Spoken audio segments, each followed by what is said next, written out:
Bismillahirrahmanirrahim.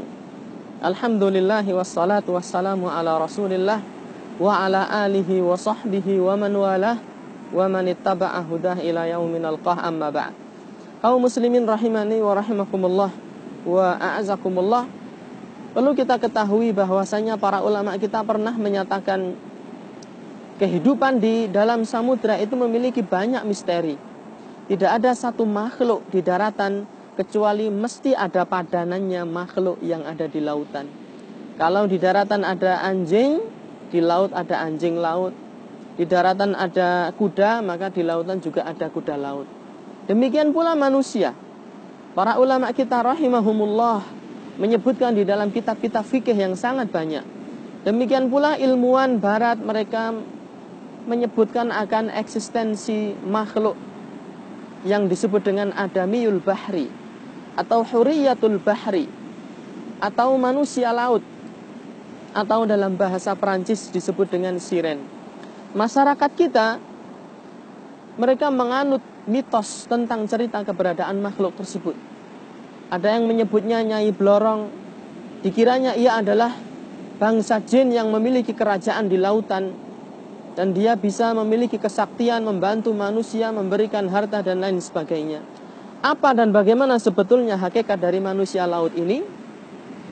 Para ulama kita sejak zaman dahulu kala dan zaman sekarang, diantaranya Al-Imam Muhammad bin Shalih Al-Utsaimin, di dalam kitab Syarhul Mumti' menyebutkan, manakala beliau ditanya tentang hukum memakan manusia laut, disebutkan di dalam teks fatwa bahwa di sana ada sebagian orang menganggap akan keberadaan ikan yang memiliki badan dan muka seperti lelaki yang tampan, atau wanita yang cantik jelita.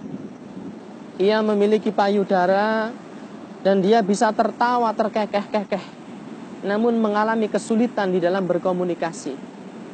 Memiliki wujud seperti manusia tapi berekor seperti ikan. Apa hukum memakan makhluk seperti ini? Kata Al-Imam Muhammad bin Shalih Al-Utsaimin, keberadaan makhluk tersebut itu sangat mungkin, karena para ulama kita menyebutkan di dalam kitab-kitab mereka. Dan barangkali di zaman ini dia sudah punah, dan status hukumnya dia sama dengan makhluk-makhluk lain yang hidup di dalam samudera.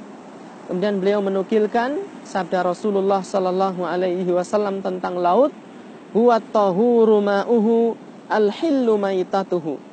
Laut itu suci airnya, bisa kita pakai untuk berwudu, bisa kita pakai untuk mandi, dan suci bangkainya. Maknanya setiap binatang, setiap makhluk yang hidup di dalam samudera, maka itu halal untuk dikonsumsi, baik kita temukan dalam keadaan hidup maupun kita temukan dalam keadaan sudah menjadi bangkai. Kaum muslimin rahimani wa rahimakumullah wa a'azakumullah.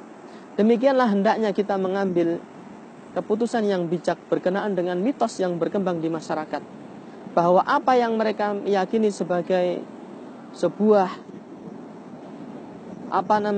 makhluk bernama Nyai Blorong atau Putri Duyung atau siren atau manusia laut, hakikatnya bukanlah lelembut, hakikatnya bukan bangsa jin, namun ia adalah dari kalangan binatang yang memang hidup di laut dan halal untuk dimakan. Semoga bermanfaat. Wallahu ta'ala a'lam bissawab.